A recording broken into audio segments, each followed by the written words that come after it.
Mr. Chachra, there is a cost to this negligence. There is a cost that is being borne by multiple parties at this point in time. And we all know who those parties are. But the fact of the matter is, it's becoming a scenario where this issue seems insolvable. What do you make of the people, who can't afford purifiers, people who are living out there in kacha houses? How is this impacting them? Forget about the people who are perhaps living in urban quarters and areas where there are possibilities of this pollution being avoided. But what about the poor? What about the man who can't defend his lungs against this tyranny which has existed for years now? Dashara, greetings to you, Vinitji, the panelists, and all your viewers. It's a festive time, and this is the time, unfortunately, every time in this time of the year that, given what Dr. Bagai has spoken, the temperature drops, the slow winds are there, therefore temperature inversion takes place, and there's a smoke trap. But this is the time we discuss it year on year. At this points to your question. Now, what was being said earlier by Dr. Bagai and Ms. Kavita, I pick it from there.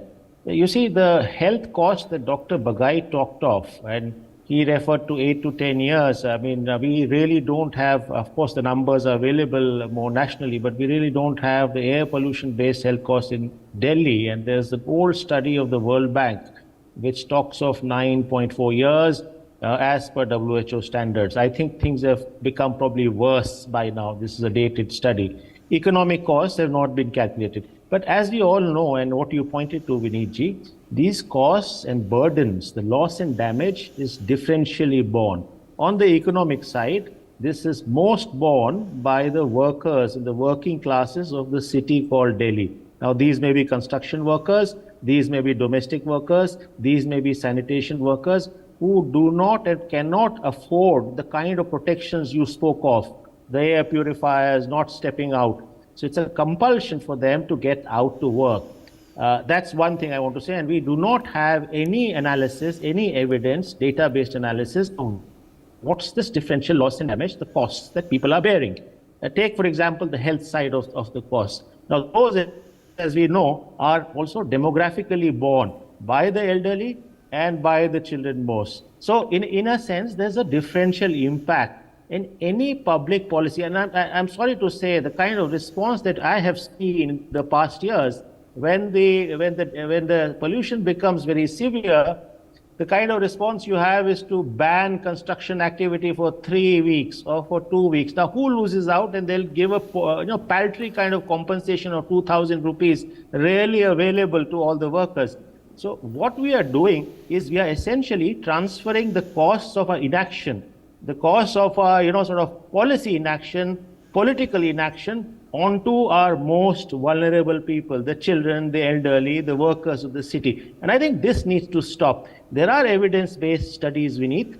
Dr. Bagai was referring to one. IIT Delhi had a study and it listed 4 major causes that we know. Essentially, the road dust, essentially the industrial pollution, essentially the question of construction activities, and also it said that vehicular, of course, emissions and so on and so forth. Parali is a seasonal phenomenon. But before I come to the urban side, let me just go to the question of parali, which is what you started your show with.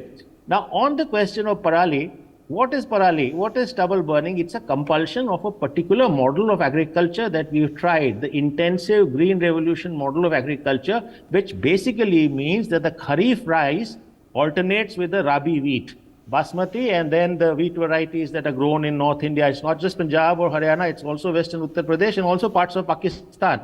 And these are green revolution varieties of agriculture. And what you have is a very, very small transition window.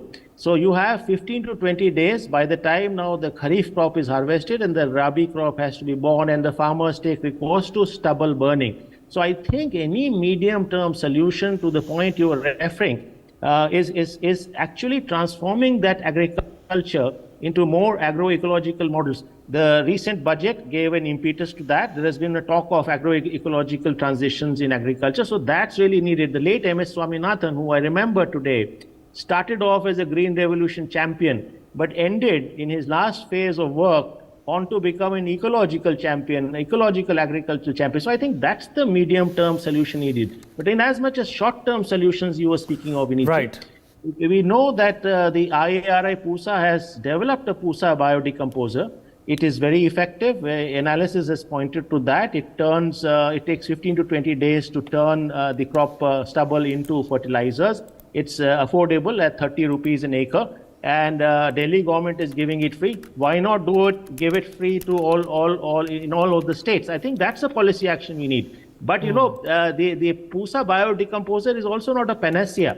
You still need to support the farmers, because there may be conditions where the PUSA biodecomposer, as farmers were speaking at another occasion, can't use. So those are also needed. But also you need financial incentives on your question of differential loss to workers who lose work. You see, in stubble management, some degree of agriculture landless workers of Punjab are used. Right. Yeah. So that's something you also need to see. I'll come to the urban questions if there's another opportunity. Thank you. Mr. Chachra, what kind of a citizen charter, can be attributed to this problem, and what kind of a boycott do you reckon is going to knock some sense into the authorities' mind? First thing, I do want to say that there has been incremental but very, very slow and much less than expected progress. See the graded response action program, which came as a result of Supreme Court intervention and then the Central Pollution Control Board. It's actually, sort of pushed it. It's a good program. The problem being, it's not implemented fully in time and year round. Only when AQI levels hit very high, then suddenly we get a knee-jerk reaction. So I do want to say that. I think the National Clean Air Program also needs to be financed better. It's a good initiative. The initiative on the other delegate of COP was there. So the commitment to reduce carbon emissions, which our Prime Minister made at the COP, is a good initiative. The idea of agrarian agro-ecological transformation, which is embodied and financed very little though in the current budget, are good initiatives. So I'd like to sort of mention it. The problem being, Vinitji, that these are not fully seriously implemented, and also only if it's implemented only in the Delhi, not in the NCR region. So that's one I want to say.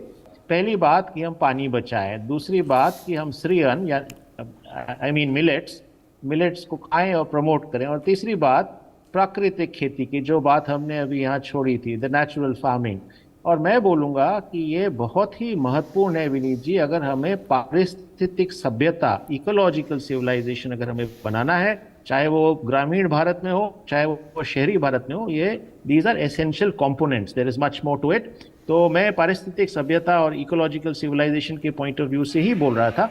अभी मैं I will come back to the thought process I was on after adding those important dimensions. And my point is, if we need a green Delhi, the Delhi we need now, it also needs, apart from a green Delhi, greening Delhi, a nature Delhi, a forested Delhi, a Delhi where water bodies are rejuvenated, which is where I was, I do think we need real-time, absolutely zero tolerance policy as far as pollution goes. You see, Delhi has very many small-scale industries in Delhi and in the NCR.